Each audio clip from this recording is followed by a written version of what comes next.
Hey, bookish baddies. Welcome to Black Girls Lit. Where fine women, fine literature, and fine libations collide. Step into the lit life. Black Girls Lit starts now. Black women are so complex. Hey, bookish baddies, and welcome to season 2 of Black Girls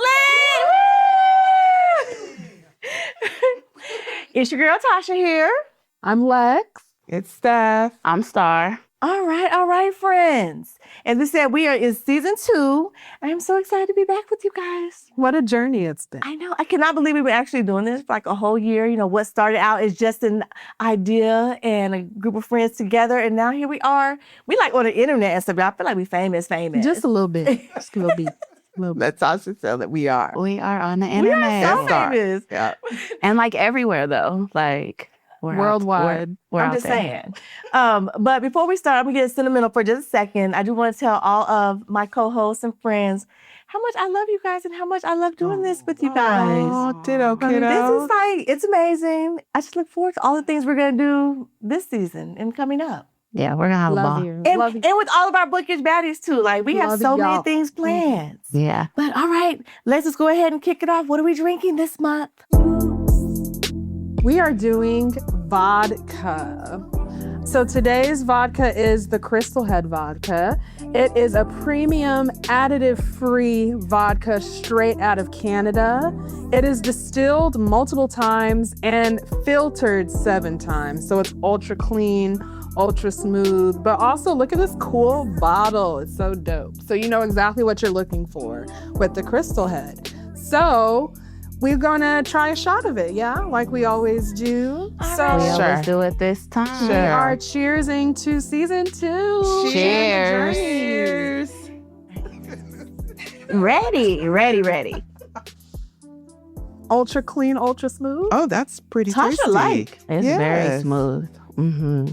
Tasha That's that additive likes. free. Okay. Mm-hmm. Yes, every I'm time we say added, it's superfood. That's all. Every like, Superfood. It's good Additive for free, you. organic. We like a good superfood vodka around here. So yeah. All right, Steph. Tell us about our author and our book. Yes, so we are here for Say Yes by Shonda Rhimes. This is the 10th anniversary edition. Shonda Rhimes is the executive producer of Grey's Anatomy's Scandal, Bridgerton, Queen Charlotte, and more.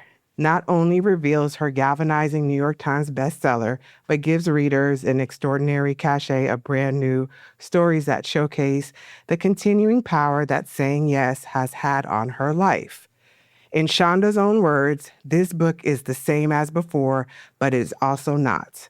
It is a brand new, it has changed, transformed, evolved, grown, just like me. In 2015, Shonda Rhimes, the trailblazing creative force behind some of television's most beloved series, took on a challenge that would change her life forever. She decided to say yes to everything for a year, and the results were exhilarating, hailed as honest, raw, and revelatory.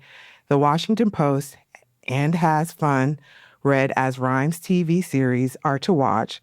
Los Angeles Times said Year of Yes quickly became a New York Times bestseller, captivating readers everywhere and inspiring them to undertake their own yes journey. In the celebratory and expanded anniversary edition, you'll find more wildly candid and transformational chapters that reveal how the mega talented Shonda, once a well-described introvert, achieved badassery worthy of a Shondaland character, and how you can too. yes. All right. Okay. So let's go ahead and talk about how we felt about the book. You know the rating system. Cheers if you love it. We're going to sip if it's okay. You know, it's 3-star. Babysit if you had to put it down, pick it up. You know, you got through it. And then, of course, our dreaded send it back. I will go ahead and kick it off with that big cheers. Oh my gosh. Okay, it felt so good to give this a cheers because I feel like I had a couple books recently that I was not able to cheers and that did not sit right with my spirit. Thank you, Shonda. Like, this book was like, it was giving everything it was supposed to give. I'm not always geeked up on, you know, self-help type stuff, whatever, but this was amazing. And I walked away with some good tips and I am saying yes to a lot of stuff. So It's cheers all day, every day for me. Thank you, Shonda. It's not like Tasha ever had a problem saying yes. Let's Let's be honest. be clear. I just want to Or leave try that it on the once. floor Yes. really quick. Let's try it once. But I'm glad you had a good time reading it, friend. I am. I too am going to give it a cheers. One, because Shonda, anything she writes is going to be amazing and transformative and all of those good things. Now, y'all know self-help memoirs are not my favorite, and they're still not. But I actually would add this one to my personal library. Did y'all read the original before the 10th anniversary? I did not. Okay, so me neither. So I think if I had read it, the first one, I would like to kind of see like the full, like what the first original like feeling would have been like reading the first edition. But it's all good. It was great. I learned a lot. You saw her grow, which was awesome. So yeah, cheers. Good book. Good job, Shonda. All right, Steph. Yes, I'm going to jump on the bandwagon and say cheers as well. I am a huge Shonda fan. She gets me emotional every time, all her shows, and now the book. And it just shows what a great writer she is. And she actually touched some points within myself where it was like, ooh, things that I can work on so I could appreciate it. I do have a couple of memoirs on my bookshelf that I do tend to go back to, but I feel like it's a lot of Black women, strong, powerful women that I tend to go to. Michelle Obama, of course, is on the top of the list, but Shonda did a great job with this book. We all have our own inner demons that we always struggle with and what we can do to do better. And she had her own that she revealed, and she was truly honest about it and how she overcame them. And I truly appreciate her sharing that with me, because for me, it's making me work on some things that I didn't even realize. I think it was just a perfect time for me to read this book. All right. Dun, dun, dun, dun. Also a cheers. For cheers. And I am in the same vein as everyone else. Memoir, self-help. I was like, who put this on the list? I loved everything about this book. So the shows, I'm a fan of all the shows, even the shows that I didn't know initially were Shonda's, because there was a time before Shonda was Shonda Rhimes and it was Shondaland. And she had some shows that I was in love with and didn't even realize that they were hers. So it was so good. It was so good. I bought the book, but I ended up doing the audio book. And then when I started it and she was actually reading it, I said, girl, stop playing with me. The audio book was real good. She was reading the audio book, and like her speeches were in the audio book. If you don't have the time to actually read the physical book, trust me, this is one audiobook that you can definitely get with. It was so powerful. There were so many things. I was like, girl, yes. That's what yes. It was so relatable. And the badassery, checkmate. Like the word that you didn't know you needed until you hear it. And yes, please, I'm here for all of the badassery. So a cheers for me. Yeah. Yes, 100%. All right, Shonda came through. She unanimous on the It's cheers. not often that we all is this give a it first? to I don't think it's a first, not but a it is first. definitely, No, it's but probably like two. maybe the second The second time. time, Yeah, okay. for sure. Okay. Yeah, so with that, we're going to go ahead and get into our first cocktail and our first question. So rightfully so, we are calling this first cocktail the Shonda Sparkler. It is a light celebratory cocktail to kick things off because yes, doesn't have to be overwhelming. We've got in here our Crystal Head Vodka. We've got some lemon juice, fresh lemon juice, but you can do the bottle, but we fresh squeeze juice around here. fresh squeeze. So we got some lemon juice, some elderflower liqueur. Saint Germain is my favorite, but there are some other options. And then we top that off with some Prosecco. So that's what we've got here, the Shonda Sparkler. Cheers. Isn't it refreshing? That is good. That's a good one. So fun fact, elderflower actually symbolizes new beginnings and taking chances. So this cocktail literally feels like saying yes. Okay. Mhm. Right. Look at you Clock putting it all it. together.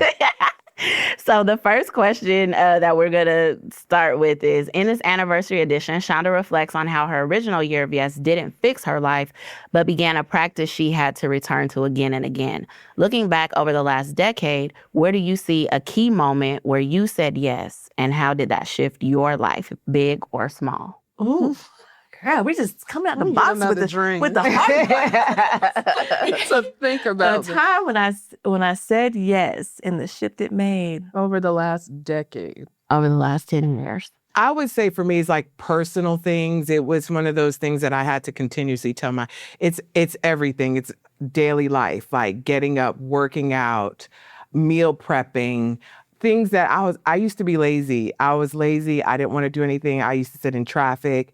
Then my job changed where my commute was shorter. Then it changed to where COVID happened and I was able to work from home. So with all of those changes, it was something that I had to remind myself that I had to continuously say, you need to do this. And ever since I changed my mentals in how I approached working out, cooking, going out, like making an effort, it's like you have to be intentional with it. And once you become intentional, I've learned with myself that results happen, staying positive, things can happen to you. And so for me, I think it was just a combination of things with life happening. I changed a job. I've been with my job for 10 years.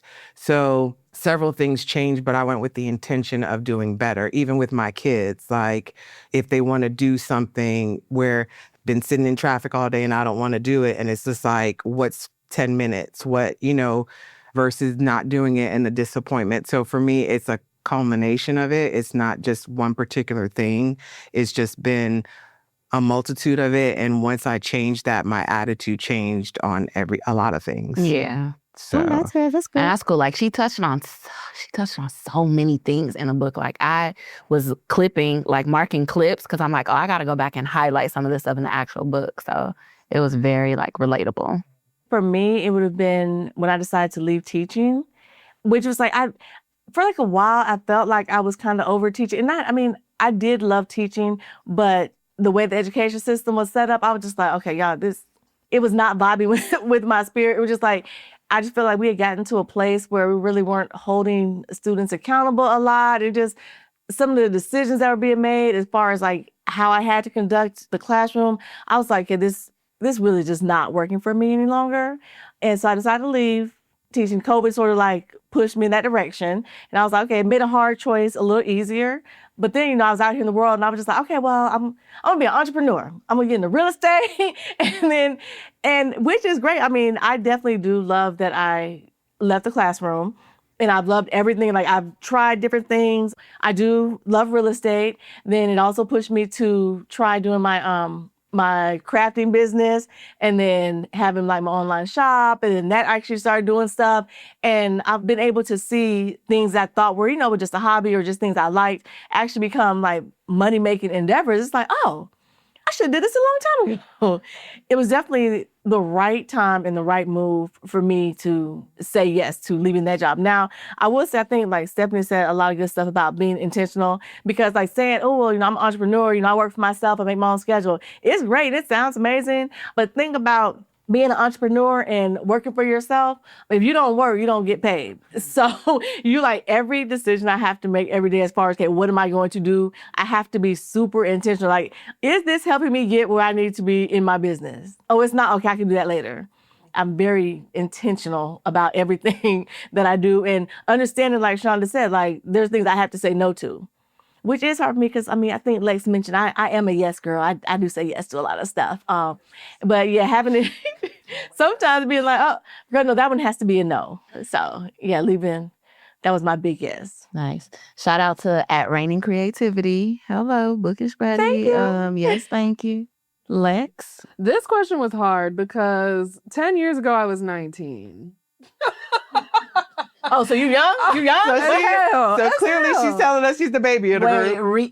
Way number what is that? 325 that Lex has called us old bitches? I was 19 10 years ago. Mm-hmm. So, but I think I say that to say like a lot of growth happens between 19 to 29, like a shit ton of growth. Right. And so I can only think of like between 20 and 30, like it's a lot. So I'm trying to think. A lot of the key moments of my life so far has happened within that like 10 years of my life. Like going to college in general was like a big thing. Like I always knew I was going to go to college, but I didn't know what that meant. I didn't know what that meant for me socially, values wise, things like that. And so you learn a lot when you're out in the world on your own. Also in that year, I decided to leave home, like out of the state for the first time by myself. And I know we've talked about that. I've talked about that on the podcast before. So obviously like that's a huge change going from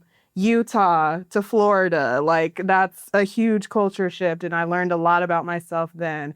And then I got my first full-time job within these last 10 years. So like that's a big shift as well.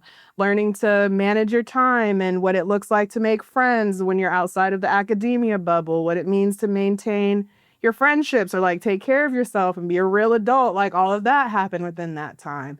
And then I got married. Right. So that's a lot. That's another like, big thing. That's So- the yes I was waiting for. I was like, girl, you just said your biggest yes like a couple of months ago. I'm like, maybe she forgot.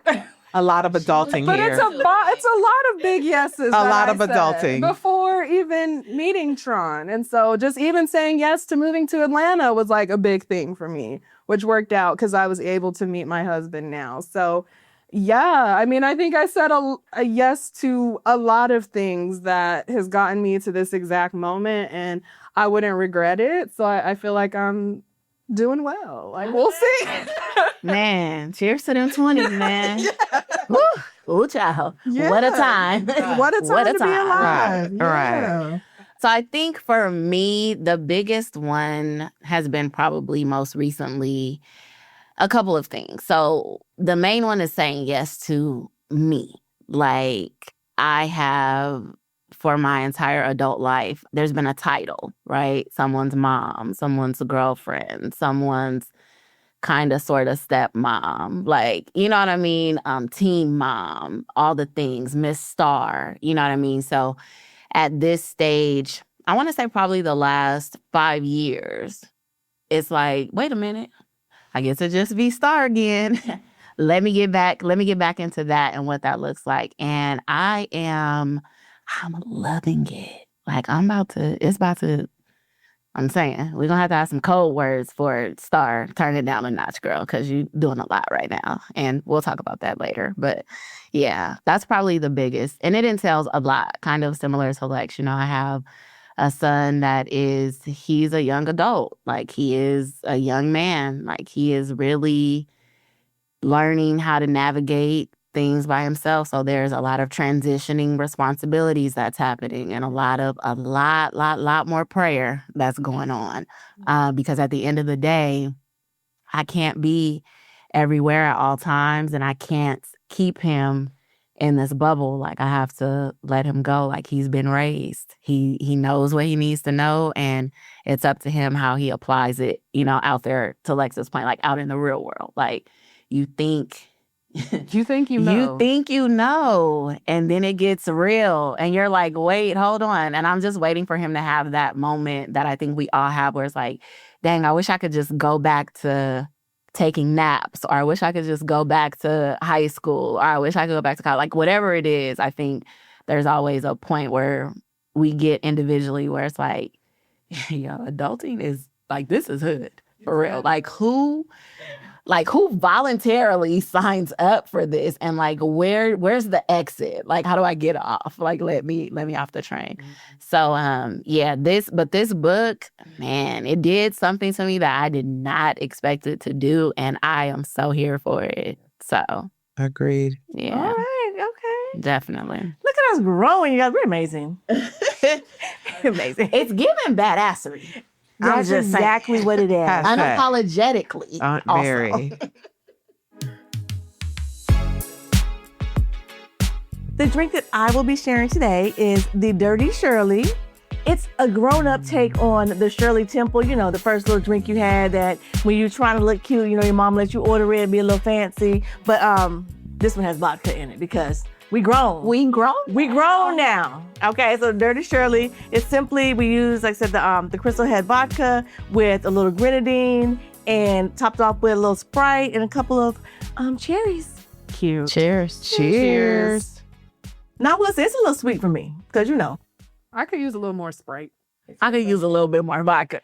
I was gonna say that. Vodka too. I mean, I here, taste more. here. Y'all, we got No. We have options. I We can have use a little bit options. more. I'm gonna see. I'm gonna use the rest of my little shot there and you see what's happening right there. Did they just say that It could be my the drink? silent killer.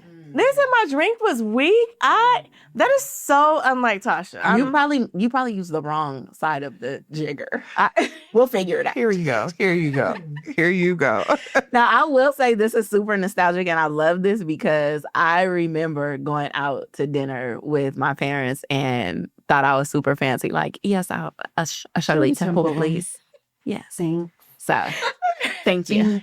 Well, I I'm hope that a it big does girl now. hit you later. Maybe, hopefully, it might sneak up on you. Maybe. Well, here's the thing. Or always.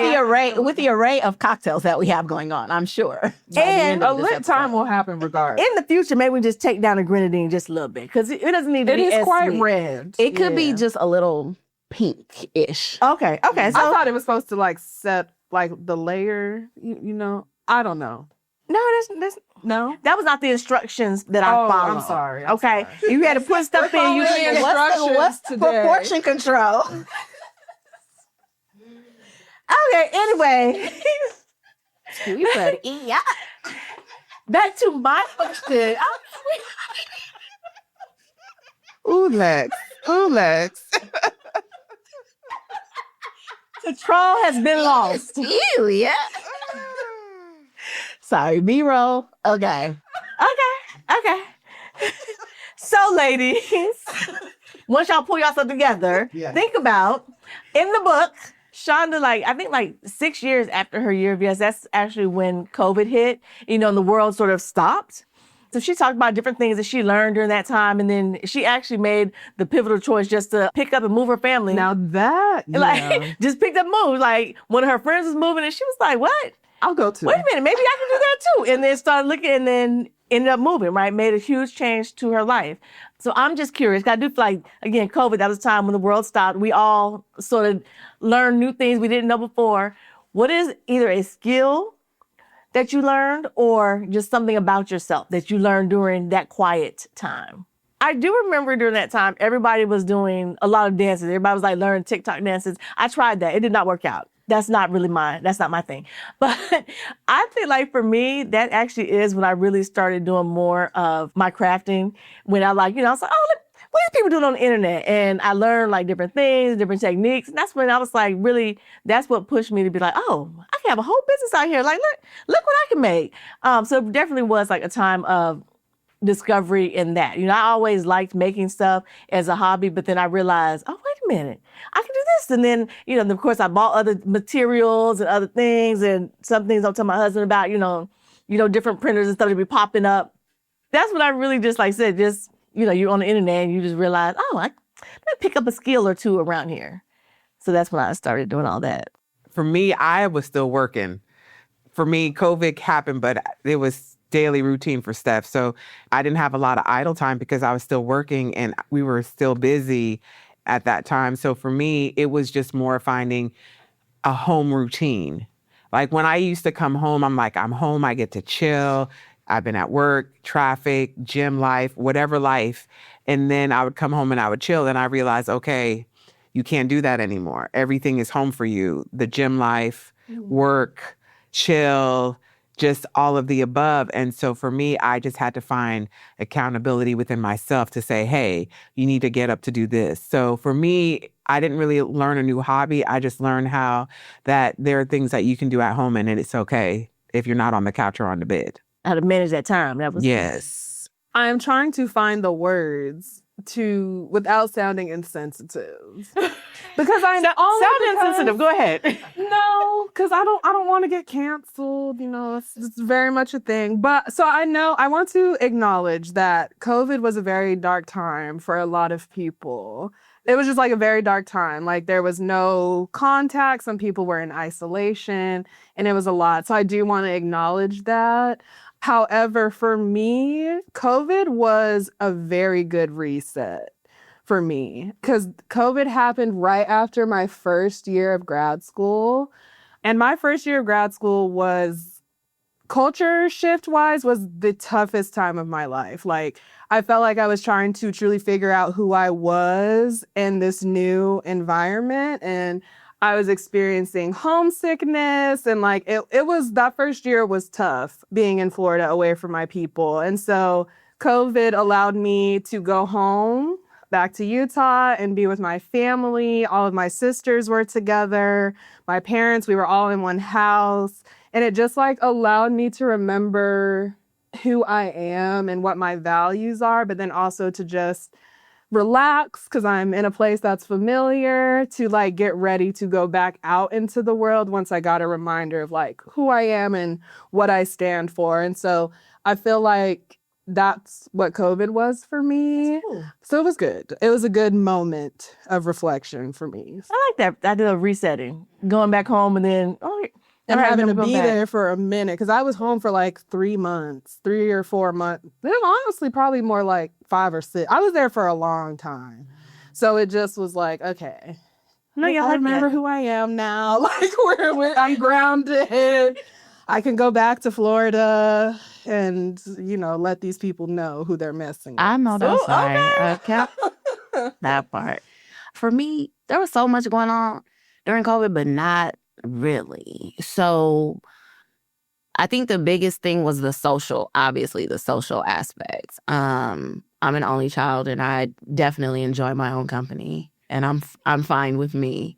But believe it or not, I am a social butterfly. So not having the option to socialize with people left me in the house with the man that I was in a relationship with at the time and our 2 kids who were like climbing the walls, right? Because they couldn't interact with their friends. And I think it was hard watching the kids deal with the isolation, right? Because that's not what they're used to. But I think I'm in agreement with kind of both Steph and Lex. Work didn't change. Like my work, I was remote before COVID. I've been remote for the past 15 years. So working and being at home wasn't really a change. I think it was the interaction of everybody else. Like, oh, y'all here too. So now you guys are kind of imposing on my quiet time, right? Because everyone's here all the time.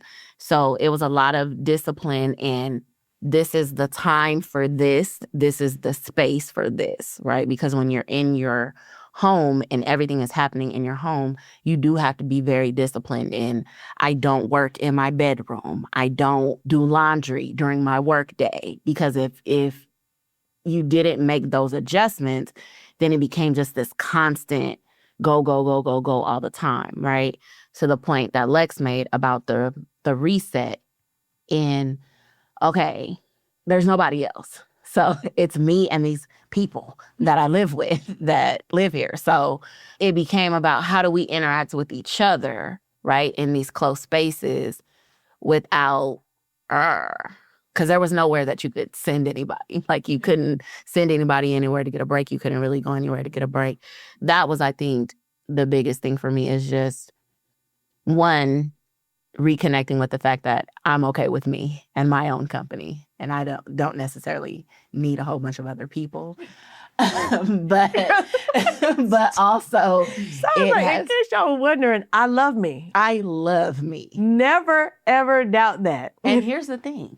The year of yes, and Shonda told me, it's okay. I'm like, girl, you too? I thought I had to act like, but we'll talk about that later. But yeah, and then the other thing, like I said, just managing those spaces and continuing to manage the spaces, because even now, at my home now, that's where I relax. This is where I read. That is where I sleep. It's very compartmentalized. And that's what I got the most is the separation of spaces and things and the intentionality. Yeah. I feel like maybe I had more free time on my hands than y'all. Y'all were like, oh, I was still working. I'm like, girl, I quit my job and I was out here making T-shirts and stuff. Listen, Girl, We eight to not five, gonna, Monday that's to another Friday. conversation I was for a whole delivering nother day groceries. because what we not gonna do is go down the rabbit hole of Tasha and no. I had just said yes, and I was discovering myself. And I love that for you. We was watching Tiger King. Yeah, I definitely watched Tiger King. We was locked in. I love that for you. Girl, COVID came. I quit my job and started making t-shirts. That's all I needed. Period. Like, needed a global a global shutdown. pandemic. They said we gotta, I definitely can't do this anymore. Let me buy that Cricut right now. The Cricut, the Silhouette, how many other printers? I need all of them. The press, all of it. I love that for you. That's so dope. I cannot. I want to be, you know what? When I grow up, Just like that. yeah, because that's dope. That's the thing. Sometimes I forget that we're all different. We all have different lives. Different. That is what makes this show great. 'Cause we all have working. different I was perspectives. We working. all bring in different stuff. I was working. I was And I know that fixing y'all shit. don't judge me. Absolutely not. You are that mentor and role model that she talk about. Girl, you're on the list. I am my own mentor. All right. Okay, I think Steph got the last drink. Yes, we going into the last cocktail. We gonna say yes to lychee. Lychee. Now, I do love a good lychee martini. Steph, if you mess this up, I'm gonna be real mad. Don't do that. Listen. Okay. I didn't mess it up. She didn't. I'm gonna say I've never had Not one like the that dirty I Shirley. You liked. see how she talked? And like that dirty Shirley. It was Like, not right. like super. She didn't even grindy try and it. stuff. Right. Like what? Anywho, so yes, say yes to lychee. So we have the Crystal Head Vodka. We got a little bit of lychee syrup and some lemon juice, and then we garnished it with some lychee fruit, which is, by the way, very good. So you should try it. I've had this numerous times. Listen. So cheers. Cheers. I'm here for it. I will say I've never had one before that I liked. I was like, oop, is this what's the Stephanie, No, it's good. this is We good. got a bartender on our hands. Don't do that. Don't do that, girl. Uh-oh. Don't do that. Take a bigger sip. Now take a bigger sip. A bigger one. No, Steph, this is good. I like it. Okay. That being said, after reading the book, do you have any personal aspirations, and did Shonda bring out something in you that makes you uncomfortable but you want to change? Oh, goodness. Number one, I think she had a whole thing about caring what other people think about you. That currently in this season of my life is my biggest kryptonite. I care way too much about how I'm perceived, about what people are thinking, what people are saying, instead of just stepping into like, you know what, yeah, I did do that. And I was awesome at it. So y'all can suck it. And so I think I just learned the importance of like being confident and even faking confidence until you believe it. Because it's all in practice, right? And so I think that's like the biggest takeaway. But there was so many things. So many things that I was like, you know what? Hell yeah. Yeah, I need to do that too. But definitely the perceptions and caring what people think about you is really what yoked me up. That's dope.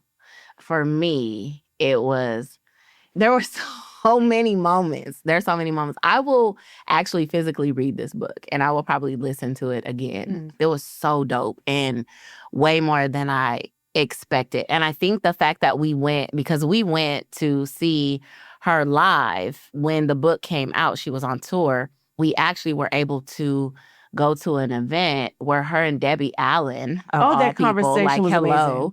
Were having a conversation about the book. And I think that made her real. That made her relatable. They were there. We were in the same room. And when I tell you, it was literally like, it was like this. Clearly, she's my best friend. Like she is definitely part of BGL. Like I mean, absolutely. she's here. She is right here. So yeah, I think for me, it was the moment where she was talking about the badassery. I shine bright.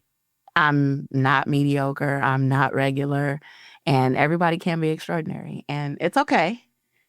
No shade. Fine and dandy. And it's fine. And I'm not judging anyone. But you know what? Like, I am extraordinary. I am. And I am who God made me, and I own that. I live in that, and I'm not going to apologize for it. I'm not going to dim my light so that other people can feel comfortable, respectfully.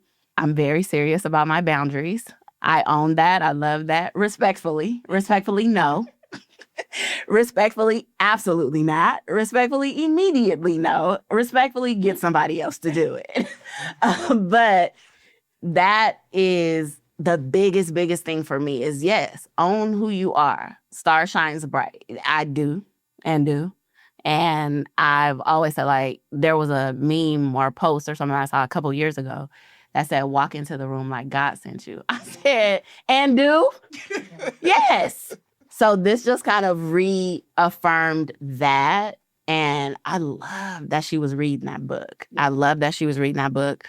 Her speeches were so dope. Like, there was so much of her characters. You could see that there was so much of herself in her characters. Listening to her read the book and then everything that, telling her stories. It's like, oh, girl, Olivia said that. Like, I hear what you did there. Yeah. So, yeah, that's as far as aspirations go, to kind of bring it full circle. Being okay, shining brightly. I'm here for it. The thing that stood out the most to me in the book was when she talked about, she always gets asked the question of why is diversity so important? Why is it so important? And the way that she answered the question, that stayed with me for sure. So she's giving this one of her acceptance speeches at some award she was getting. I forget exactly which one. And she was like, look, this is the last time I'm ever going to answer this question. So if you need the answer again, y'all go back and listen. It's going to be. Go ask Oprah. Refer to the speech where Oprah presented me. I was like, so the way she answered the question, first of all, I was like, yes, ma'am. But then her answer too. So she talks about why diversity is so important, and why is it a topic? Why people always think about it. And, she refers back to, like most of us as parents, we're always, oh, baby, you can be anything you want to be. You can do anything you want to do. But she was like, if you can't imagine things, if you've never seen somebody in that role, if you've never seen, back in the day when the Cosby Show, you've never seen a Black doctor, a Black lawyer, like your mind is not even open to imagine that. So it limits you so much. So yes, representation, diversity in all these spaces is important to even allow people to be able to visualize themselves in those situations. If you've never seen a Black astronaut, you may not even know that that's even an option for you. So yes, it is important. And yes, we're going to keep talking about it. This is the reason why. And like I said, like that stuck to me. So, coming from like a parent point of view, because I've always told oh no, you can be anything, But it never even dawned on me that their imagination could be limited because they never see, I just never even looked at it that way. I'm thinking I'm being the great, parent. Like, no, anything you can do, like, I'm here, I'm backing you, I'm supporting you. But I never even thought about it from that point of view, is that they can't even perceive it because they've never seen it, Yeah. So I said, so that message in itself, and again, just the way she answered it was like, don't ask me again, just run it back to the recording. Refer to my Hall of Fame acceptance speech. Right. I was like, okay. So yeah, that was the moment that I took that was from real the book. good. Yeah, that was really good. That was very powerful. It was you can't be what you can't see, is what she was saying. And that was another moment that was extremely relatable for me, because I know as a parent, like you said, as a parent, I'm super supportive. Whatever my child expresses an interest in, I'm like, okay, try it and see. I don't want there to be any limits, but it is also one of the biggest reasons that I did make the decision to move here from California, because, growing up, my parents, period, were very outgoing and different. My dad would watch the travel channels. He saw something. Next weekend, we were in the car. Like, we're going to whatever he saw on TV. So, I appreciate that, because I did get to have some experiences that other people didn't have. And I didn't know that it wasn't normal for everyone else, because that was my norm. So when I came here and visited a couple of times, it was culture shock for me. Yeah. So I made the decision. I said, oh, I need my son to see us doing well. I need my son to see us owning businesses and having homes and driving nice cars like every day. And that is the biggest thing about Atlanta. it's a thing and it matters because I know growing up, even though I had those expanded experiences, I recall vividly, oh, a Black person's driving that car. Or, a Black person, you know what I mean? Like, it wasn't the norm. So when I came here a couple of times, I said, say less. Like, the amount I of want Black him to excellence know. in Atlanta is man. a thing. Like, for it's sure. real. And I can agree with that, especially because I still am shocked every day. Me too. And I've been here for 5 years now. I think 5 years now. And that is the number one reason why, if anyone asks me, because people ask all the time, are you going to move back to Utah? Like, I know you're a West Side girl. Like, you going to go? Absolutely not. Because it wasn't until here that I saw a subdivision of Black people in multi-million-dollar houses. Come on. And I was like, oh, y'all ain't the only ones. Oh, It's you're right here. it's the whole, right it's there. the whole That shit neighborhood. right there. Yes. Like, I never experienced that Right. in Syracuse, Utah. Right. We were the only Black family in. So many situations. Like, girl. Yeah. Yeah, not 100%. It was a big deal when another Black family moved into our neighborhood. We were like, oh, shit. So I 100% agree with that. And it's important. I do want to just like interject real quick because I was thinking about Star's answer when she says that she walking into the room like God sent her. Okay, we went to the Podfest. But okay, it's not just something she says. It's like legit. Like we show up to one of the events. Like we come in, it looked like it was standing room only. And Star was like, hold on 1 second. And she looking up towards the front. And then she's made eye contact with a lady at the front of the room. And all of a sudden the lady is showing us, and oh yeah, come here. 2 seats up in the very front row, like, and mind you, all these other seats are gone. There's like people just standing, they lined up and stuff. And I do not know why. And Star was like, oh girl, yeah, I told you we VIP this weekend. Now we Immediately get into it, because yes. we did not have any sort of VIP badge or anything that said that, but we definitely were moving like we were VIP, and somehow that is how we were treated. So it's not just something she says. She lives it. I was like, all right, girl, let me just go. I believe it. I follow live you, it. girl. I'm with her. Yeah. I'm with her. I'm following. Uh-huh. Right. That is a whole mess. But thank you. I appreciate that. Because, hello? Yeah. Hey, how you doing? Uh-huh. That's for me. I see you seeing me. See you? Yes, with 2. Mm-hmm. Yes, ma'am. Thank you. Thank you. Excuse me. Excuse me. Let me get. Excuse me. I'm Excuse me. sorry. Let me get my. Yeah. Excuse me. Wait, yeah. Hello. That is too funny. For me, I think there are several things in the book. The biggest thing was the pre-taping of the Jimmy Kimmel interview, and then her speaking to Dartmouth for her I loved commencement her speech. Dartmouth speech. And I think for me, I can relate to like when I say the uncomfortable part, being in the podcast brought a lot of uncomfortability within me. And so reading the book, it was like divine intervention. I said, girl, talk to me. Whisper it every time. And so as she said, as she continued to keep saying yes, as she continued to keep doing it, she got better. And I feel like that's where I need to get with myself. I think this was the perfect book to start off. And for me to read this, it kind of pinpointed a lot of insecurities that I have within myself. I do have a lot of confidence, but the public speaking, the videos, the pictures, I was like, ooh, Shonda, can we be BFFs? Hey, girl, when I tag you in this video, can we be BFFs? But we are. Because Shorty said she wanted to poop her pants. Yes. And I get it. Like, I don't want to poop, but I get it, girl. I get it. But I commend her. Like, we're all talented in our own ways, and we all have our own flaws. It's just a matter of working on those flaws. And I feel like that's what she continuously did. She's showing her children. She's showing her sister. Her biggest thing was her sister. Her sister really started this journey for her. And even how she talked about her weight gain and eating, like she didn't want to have conversations because she was afraid to have those conversations. She didn't know how to say no, even with the guy she was dating. It was just like the next logical step was to spend your life with them. And she was like, no. And it's like she made all of these weddings. She talks about Christina Yang from Grey's Anatomy, which is a fan favorite Love Christina. character. I mean, Love me some Christina. she manifested a character for herself because that's how she envisioned it. And I can appreciate it. I've rewatched it a couple of times, Grey's Anatomy. I've watched all of her shows. So for Shonda, I say yes, girl, anytime. What you got next? Anytime. Anytime. Yeah. I'm here for it. It's beautiful book. That's I dope. love her.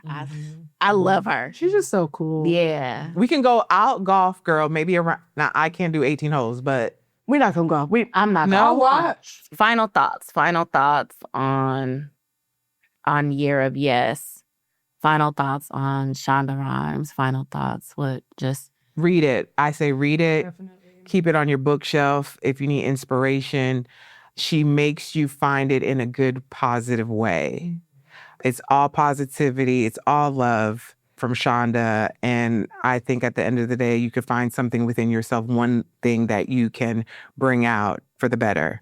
And she showed that. And I'm proud of her for what she did and what she's shown and what she shared with us. yeah. I think for me, like, I respect the transparency. Where I think in an age where everybody is so consumed with the presentation of the finished product, right? Like picture perfect, the thing that everyone should be envious of. So I did appreciate and respect the transparency, because at the end of the day, there's always someone that would pay to be in your shoes. And even when you're that person, like for someone like Shonda Rhimes, outside looking in, she's got it made. Like, what could be her issue? So for her to be transparent and share what she did, and she referenced so many times the chubby girl with the Coke bottle glasses and the 2 cornrows. Like, she mentioned that so many She times. humanized herself. Yeah, like that's. So I appreciate and respect the transparency. And I could because appreciate her think- parents. Yes. Yeah. For embracing her for the way she was. Her Absolutely. mom, I mean, being in the pantry, counting green beans Yeah. cans, your mom's like, pass me that can, girl, and just embracing that. I think that Yeah, is a great thing. man. I I could go on and on. No, but I was and like, on. I know we got to wrap up. I always ask people, I'm like, okay, are you a ask for permission or ask for forgiveness type of person? And I had one friend, I asked her, she was like, neither. And so when I was reading this book, that's the vibe Shonda gives me. Like, she's not asking for permission or forgiveness. She's just finna do what she finna do and all the badassery of it. And it is what it is. Like, what? Do you have a land? No, she had a whole Shonda land. So don't worry about it. Don't worry about what she doing. But that was the vibe I got from her. And again, I'm here for it all day, every day. Cheers, cheers, cheers. Yes. No final thoughts, Lex? Or cheers, cheers, cheers. Cheers, is cheers, it? cheers. We're here for I it. learned a lot. I'll All definitely right. be rereading it. This I may do- be I a will book that too. I reread like every couple years or so, like every 5. Motivation, every yeah, 10, girl. Just for different, because I feel like every time you read it in different phases of your life, you'll probably take something different from it. Whatever resonates with you in that time. So I would love to read it when I'm like 39 and see how I feel. Not 19. Or when you become a parent. Or when I become a parent. It's going to have a different So, perspective for you when you become a parent, for sure. Okay. Before we close, you know the vibe. We always say space for something to sit with, sip on, or carry into your week. A lit challenge to move you, a top for thought to ground you, or a memorable quote from the book that lingers like a good sip. This episode, we explored the power of saying yes, not as a one-time decision, but as an ongoing practice. We talked about fear disguised as comfort, growth that doesn't come all at once, and the courage it takes to choose yourself again and again, even when the yes looks different than it used to. So this week's Lit Challenge is for you listeners. Say one intentional yes this week. Something small but meaningful. It could be a yes to rest, reaching out, trying something new, or letting something go. Then share it with us. We want to hear what you said yes to and help you celebrate it. Tag us in your post or DM us your yes, and we can't wait to see how it unfolds for you. All right. Okay. Thank you, Baddie. And that's it for this episode of Black Girls Lit Podcast, where fine women, fine literature, and fine libations always meet to the words that found you, the pour that held you, and the version of you that showed up to listen. Remember to share us on your favorite social media platforms and make room for someone else at the table. We will be back next time, episode 2 of season 2, our second year, with The Best Man Unfinished Business by Malcolm D. Lee. This continuation of the iconic franchise brings the beloved characters back together for a sexy, soulful, heartbreaking, and hilarious reckoning of love. Until then, read boldly and sip slowly. Cheers.